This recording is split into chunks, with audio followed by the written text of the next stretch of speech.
Hey, it's Mac with PriceActionTradingSystem.com, and today is, I forget what today is, today Tuesday? Yeah, today's Tuesday, March 24th. This will be our chart lesson for the day. And for the first time in a while, we had what felt like a normal price action day.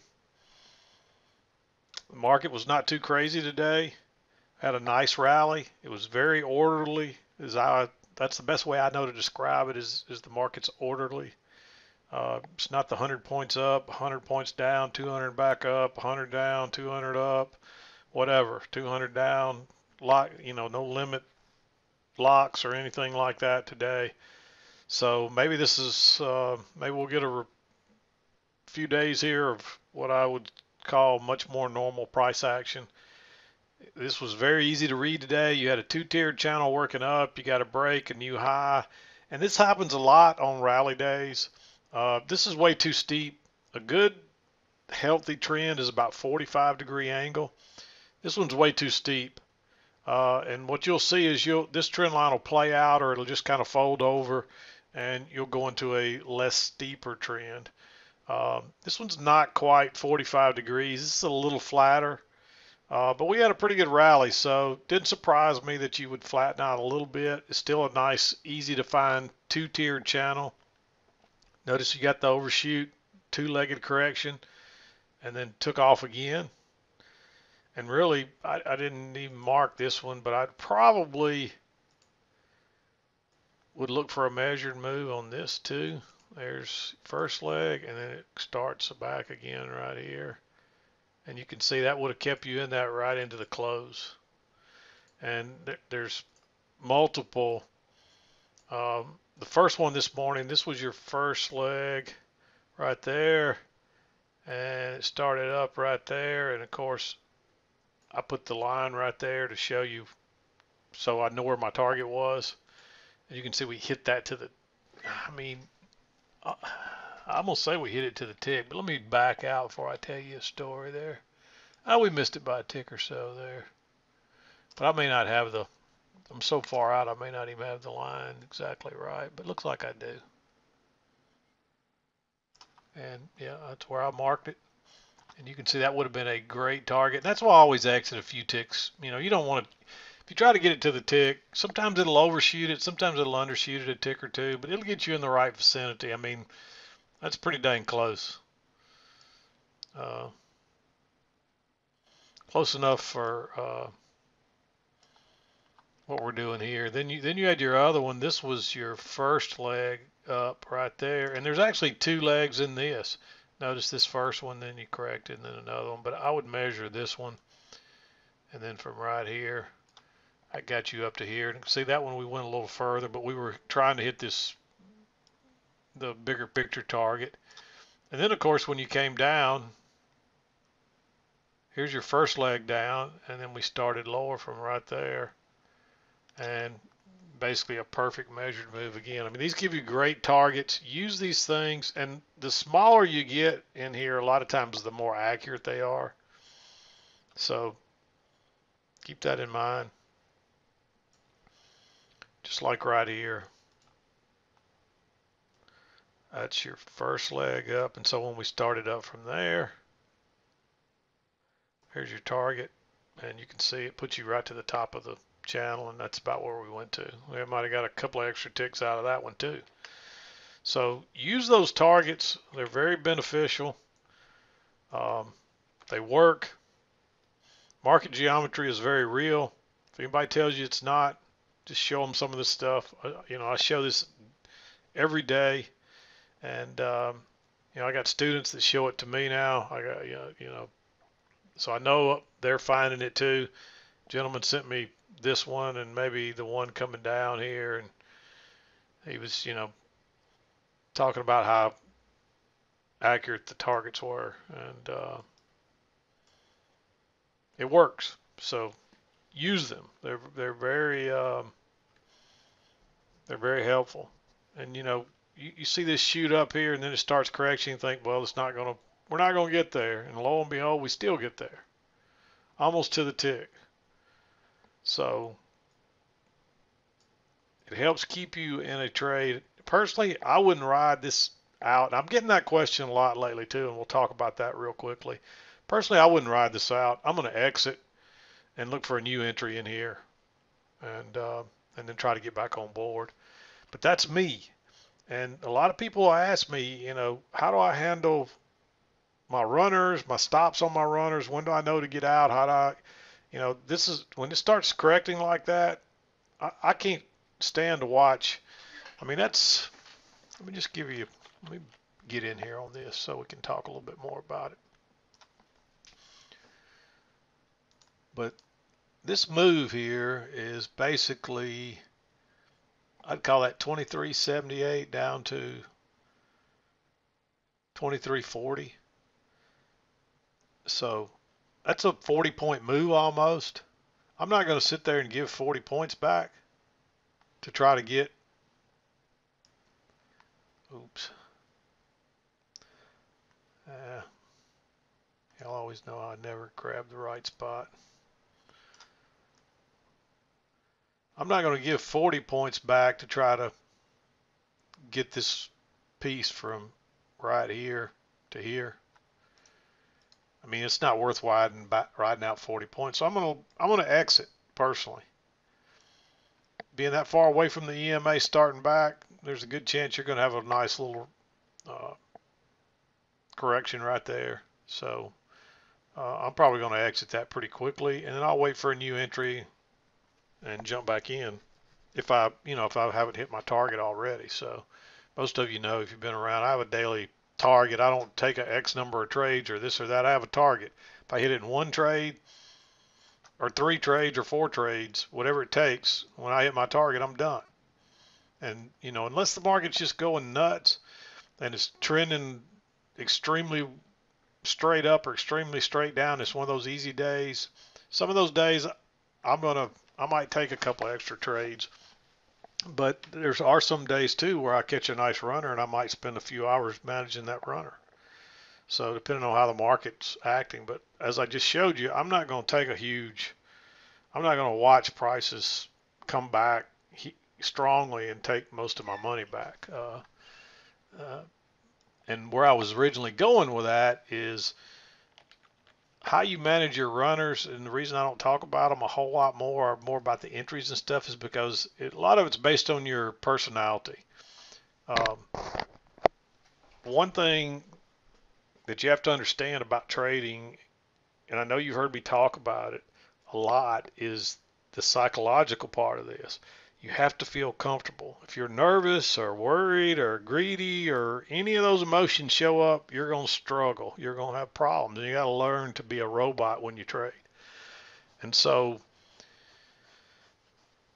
when it comes to exiting on your runners and so forth, if you're trying to get one into a swing trade, which is the whole idea behind the scalp and run, it allows you to try to catch runners with little or no additional risk.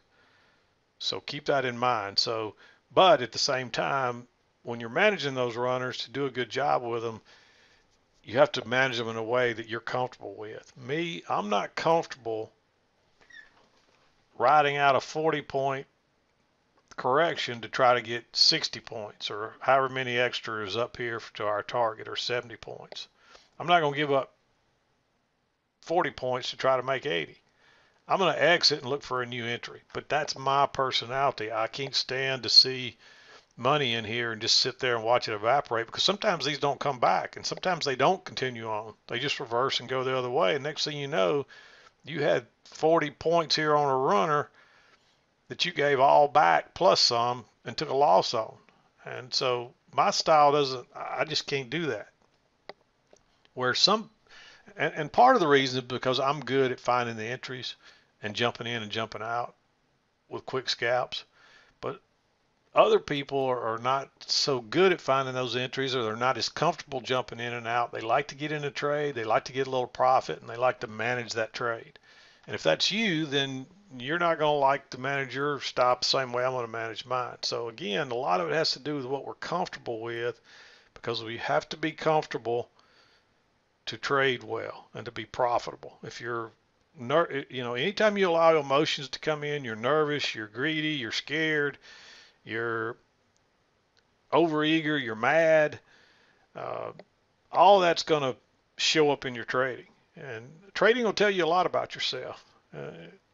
I would like to hear, it would be interesting to talk to a psychologist that understands trading, because I guarantee you he could tell a lot about you by you telling him about your trading, because your issues and your emotions and your problems will manifest themselves in your trading.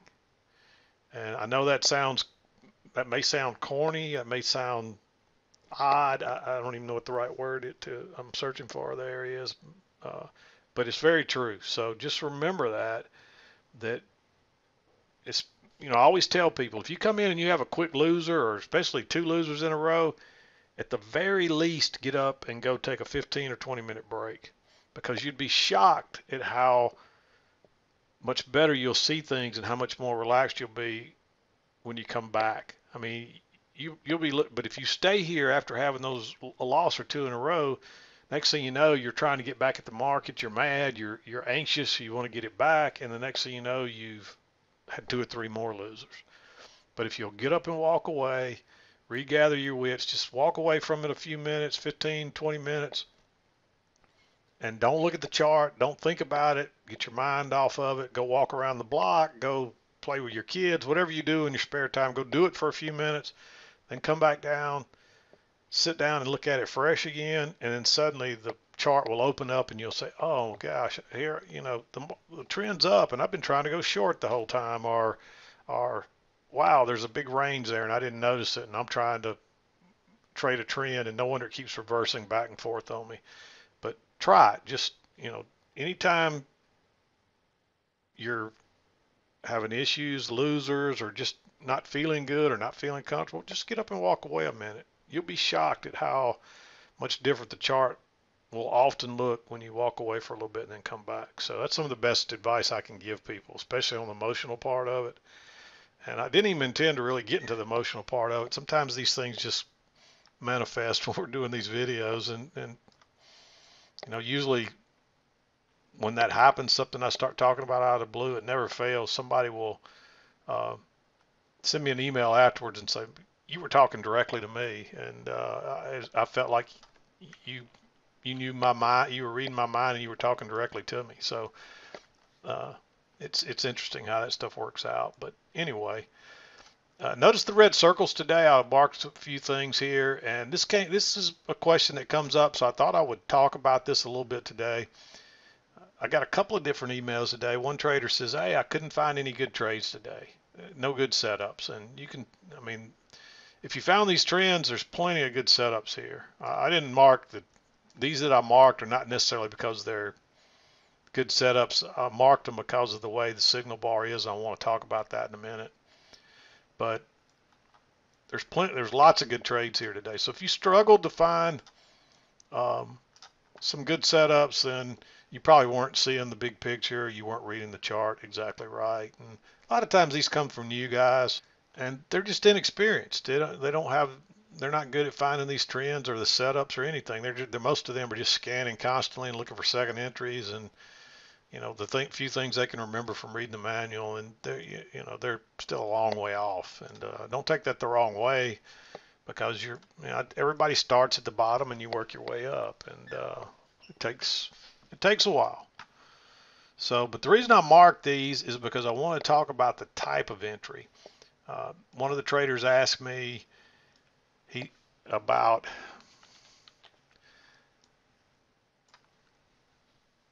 trying to enter like right here. Here's a good example. He asked me about this first, but notice this is your signal bar. And he's like, there's a great entry there, but I couldn't catch it because the signal bar is not any good. Should I just ignore it and go ahead and enter anyway? Can I enter on this inside bar because it's bullish? Or if it's a real big outside bar like right here, could I enter on that one because it's bullish? Well, the answer to that is emphatically no. This is your signal bar, and this is where you need to enter. And if you can't enter there, then just skip that trade. Because even though it might have worked this time, the next time you try it, the next 10 times you try it, it will probably lose. So anytime you do the wrong thing and it works, or you see a big move Like that's a pretty nice bounce back to the EMA off of support here. And so you're expecting prices to bounce down here because we're in a little range and it's been turning up and down. But still, if you don't get a very good setup, then you probably need to skip the trade. Yeah, it worked this time, but next time it probably won't. If you tried to do that right here when it kind of bounced off those lows again and you went long, you got burned right there. You got stopped out only to watch it still go where you thought it would. So that's just I'm not saying either of those are good or bad setups. These are hypotheticals. So make sure you understand that, because the next thing you know, somebody will send me an email and say, well, that doesn't fit our rules and that's a horrible. So just make sure you understand I'm talking hypotheticals. I'm just picking these out because of the signal bars and things like that. These aren't necessarily good trades. So just to clarify that. So the second part of his question was, then he wrote back and he says, well, what about an outside bar? Like right here. Let me get the circle. I just circle it so I could find it real quickly. So let me get that circle out so we can see it here. Let me back out and make this a little bigger so everybody can see it. But this is a little two-legged correction right here. So you might expect a measured move up. Just like that right there at a minimum. And plus it's bouncing off support here. It had a little you had a little failed breakout and then you bounced off support. So you'd expect that to go higher. And technically this is your signal bar because it made the low. But let me show you something here that would make a little different way you could enter this trade. And that would be your minimum expectation. But this is a range, so you might expect prices to go back to here, which they did, and then they tried to turn down. It ended up going on higher. But anyway, that's a whole different topic there. But notice what happened. I don't know specifically if this is the way this played out, but I'd be willing to bet it did. Prices broke. You had this bar that closes right on. And then this bar broke lower and then turned up. And what you could do here, especially since this is two legs down, is you could anticipate, hey, if this bar right here breaks above this bar, so technically this bar is an outside bar of this one right here. You could not use this bar for a signal bar in most cases. But since prices broke lower and you're looking for a bounce here, then you could put a buy stop right there. And if this broke higher all in that one move where it went lower first and then turned and reversed out the other side, that usually only happens when there's a lot of strong buying or you're probably got a little reversal there or something. You could enter like that. Or you could wait until this bar closed, see if it's a bullish bar, and still use this for your signal bar because it's the low of the swing. This bar is not really the lowest swing. It looks like it's going to be temporarily until it breaks lower and turns up. But that's a good reversal clue, especially after two legs down. So technically this is not a second entry because this is not a new swing high, but it's still two legs back right there. And it's at the bottom of a range, so it's strong support. And so we're expecting prices to probably bounce higher and go back up to the high side. So yeah, when that breaks lower and turns up, you can be anticipating that, hey, if this breaks out the other side and all the rest of this tells you it might be a good place to go long, then just put your buy stop one tick above that. If you wait till this one closes, I probably wouldn't take this trade now because that's not a very good signal bar. Now I might wait and say, hey, if prices break above this bar, I might go ahead and drop my limit order back there if I still like the trade anyway, and see if it'll break higher and come back and fill me, which it might if I don't know, I don't remember. So, but that's just something to keep in mind. So let me show you another one. Here's another one right here. Get that out of the way. Move that out of the way. And you probably would have wanted to draw this trend line across here. You may not have, you probably wouldn't have had this trend line yet, because even if you did draw it, you probably would have drawn it across these closes, because that's where I originally had it myself. And but notice what happens. You make this low, and then you make this higher low, which is basically a double bottom here. But again, you got a real bearish bar, and it breaks lower. So I would be thinking that, hey, if this turns up and goes out the other side, I'm going long with it. And so put your buy stop there, and then as this bar creeps back up and it breaks it, your trade would have been triggered, and you'd had a nice little trade there. So same thing, it's another outside bar of a very bearish bar.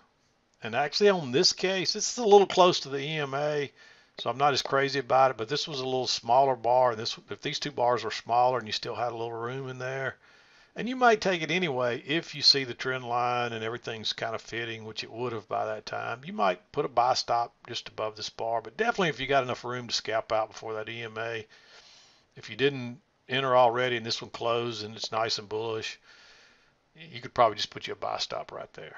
So here's another one right here. This one just made a matching low. So same thing. It didn't break lower and then turn and go out the other side, but and it's all, you could almost call that an inside bar. It really is an inside bar because the low is one tick lower, but I wouldn't have a problem using that for my signal bar and going long right there. You got to be careful because inside bars are not as reliable, but I still like that one, so that's the reason I marked it. But generally what you'll want to do is wait on a higher, especially if you're trying to get long off these lows here, you're probably better off to wait on a higher low a lot of times, which you'll hear me talk about that. And like here, you notice how you ran up and shot through the EMA and pulled back. You don't get a very good signal bar here, so I don't like that signal bar. But if that was a bullish bar, that would be a higher low. And notice it makes two legs up and then corrects a little bit. Market was unsure what was going on here, but if you found this trend line, you at least be playing the trend line and staying with the trend. And here's another example of a higher low right here. Again, not a very good, or that may be the one I just showed. No, I think I was talking about that one a minute ago. But anyway, and here's another with a higher low right here that I like. Notice that you don't get a very good signal bar here. So no, you wouldn't have got a good setup right off your key entry point. Notice that. There's that trend line that we were just looking at, talking about, coming up through there. And you might say, oh, well, dang, I didn't, that's exactly where I'm looking for a setup, but I didn't get a good signal bar. Well, guess what? Suddenly you get a higher low with a very bullish signal bar. You can enter right there. And notice, this is why I'm always telling you, be careful about the EMA. Notice that it hit it and found resistance, pulled back, and then took off again.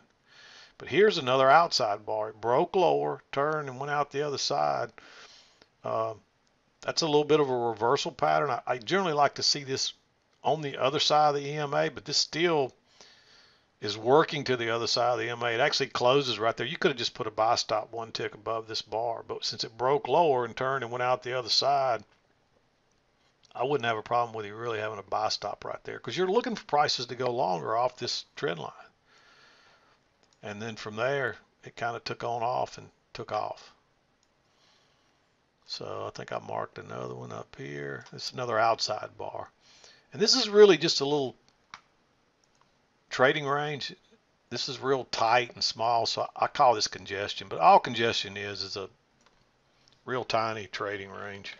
They're the same thing. So anytime you hear me say congestion or whatever, they're the same thing. But notice what happens here. It breaks lower by one tick and it turns instantly and goes out the other side. Because this is in a trading range and it's right into that high, I'm not crazy about it.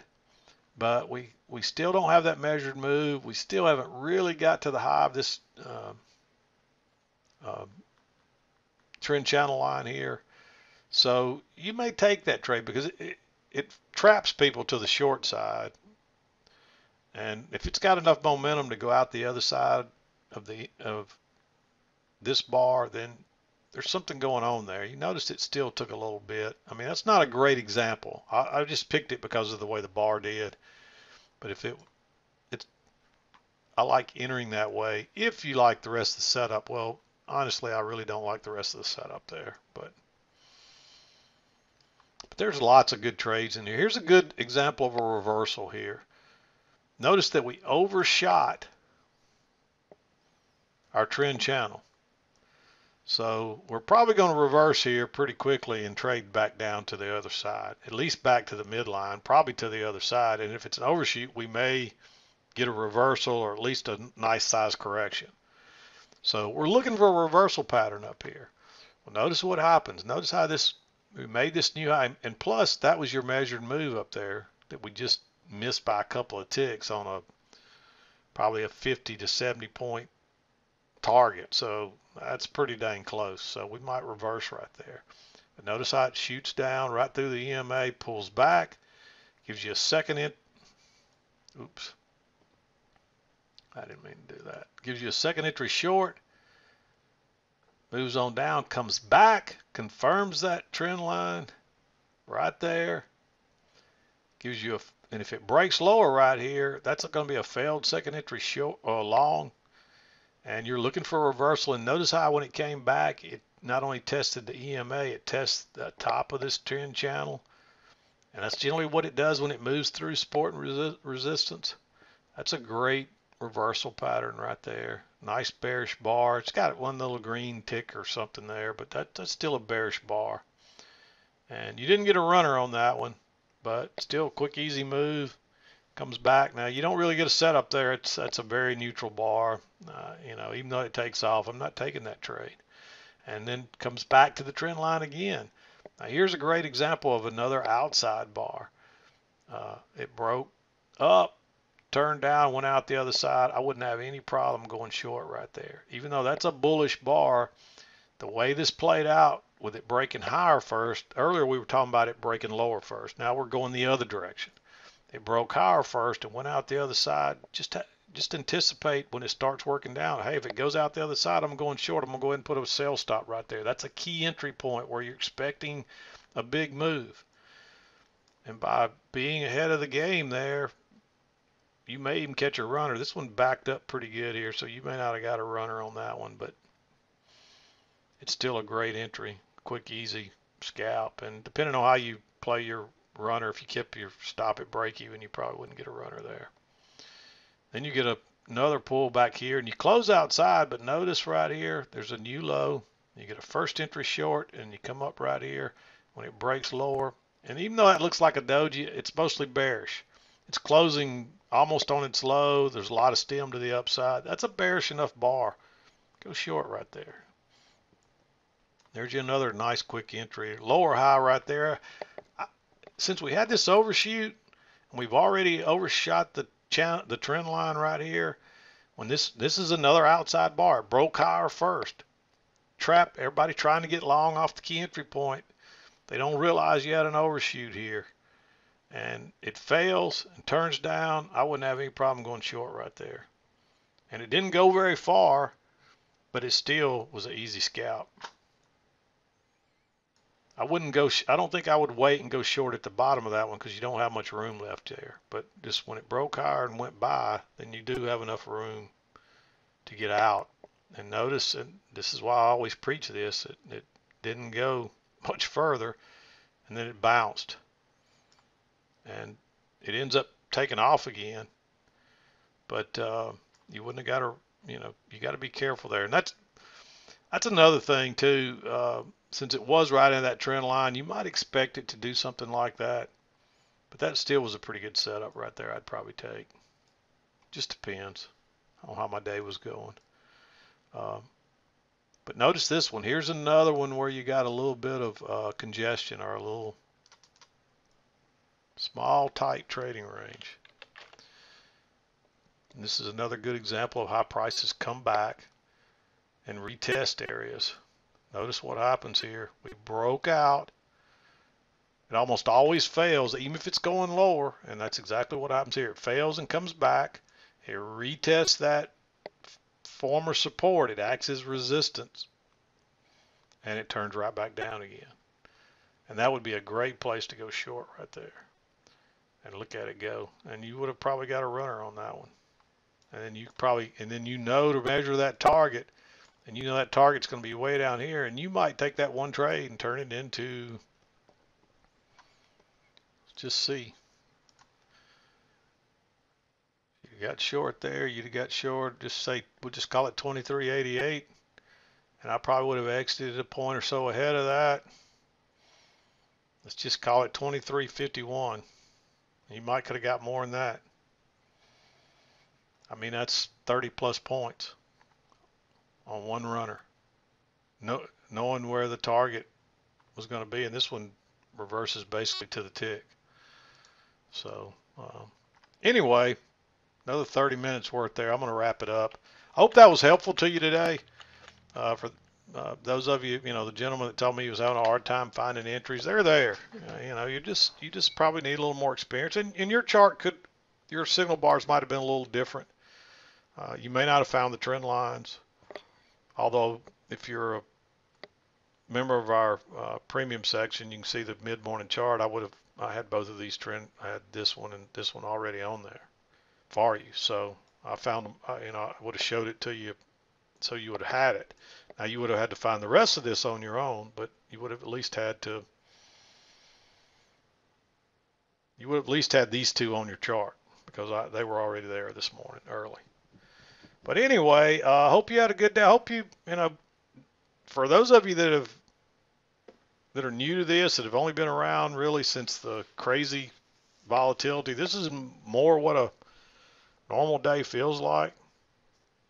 And it probably felt slow to you, and you probably that probably explains a little bit of why the gentleman says, "Hey, I'm having a hard time finding any entries," because when it's just moving crazy and fast, there's entries all over the place. And you have to really, when market's more normal, you're waiting on prices to come back to these key entry points. That's where notice where all these moves came from, the big moves, the key entry points. Now, what are the key entry points? Trend lines, trend channel lines on the other side, mid lines, EMA, and support and resistance, horizontal, which would be when you start to get multiple turns at the same place. So your ranges. So these are your key entry points: the support, the resistance, and all a trend line is a slanted support and resistance. It's the same thing as this flat line, except it's on an angle. Right here, this is the same thing. It's just an angled support line. It's no different than this flat one. It's just showing you where the support is. And it'll be consistent until you get a break or something, or an overshoot. And you can go look at the chart. We got 8 or 9 years worth of chart lessons of me showing this stuff every day, 4 to 5 days a week for the most part, for 8 or plus years out there. So go watch them, go study them. You'll see the same things over and over. You'll see me talk about the same things over and over and over. This stuff is consistent. It works on every level. That's why we can go down to, that's why we can find your smaller trends within the bigger trends. At every level, the same little rules apply. And that's why you can find the little trading ranges inside here as well, which I call congestion when it gets to be, 8 or 10 bars and real tight like that. It's just congestion, but it's all congestion is. Same thing right here is a real tight trading range. And the rules still work exactly the same. You had a little failed break down here, it took off and went the other way. So anyway, I'm going to wrap it up. We'll be back again to do it tomorrow. Hope you had a great day. Let's hope that they can pass this stimulus and it continues to keep the market more orderly as it was today. I'm not convinced that we're through this yet. I'm definitely not convinced that this coronavirus thing is over yet. I hate to even mention those words, but let's hope that we're headed in the right direction financially, and that we can get through this virus ordeal and get back to normal again. That's what I'm hoping for. But anyway, we'll wrap it up. We'll be back again to do it tomorrow. This is Mac with PriceActionTradingSystem.com, and we'll see you next time.